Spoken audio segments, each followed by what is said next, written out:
Hi, I'm Ryan Schrift, and this is Thoughts from the Vault.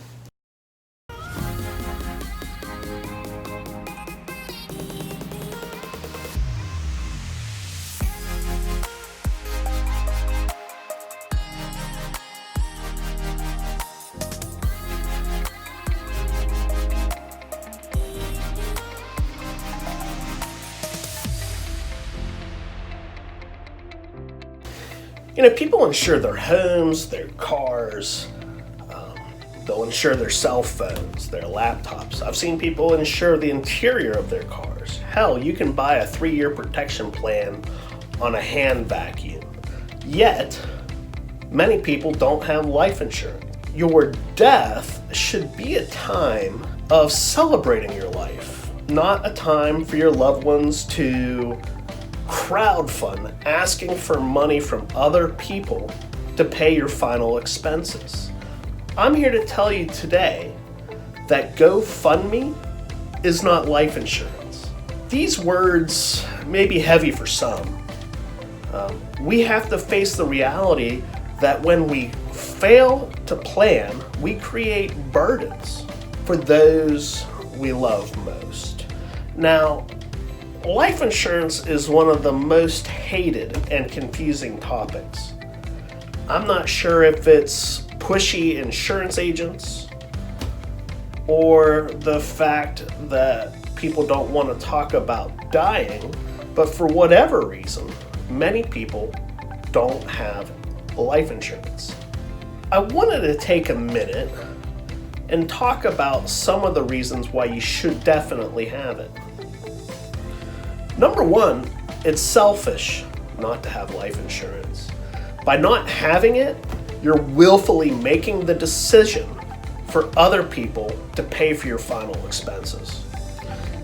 Oftentimes, you just think about funeral expenses, but there's also a great deal of costs of changing titles of assets, opening and closing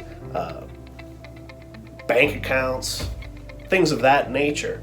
And so, when your loved ones are already mourning your loss, now you're just creating a burden. So number two, it's not fair to the grieving process.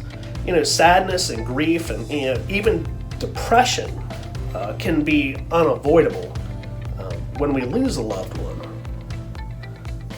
But fear and anxiety over financial issues caused by stress, that's 100% avoidable. It's important to control the things that you can control and be prepared for the things that you cannot.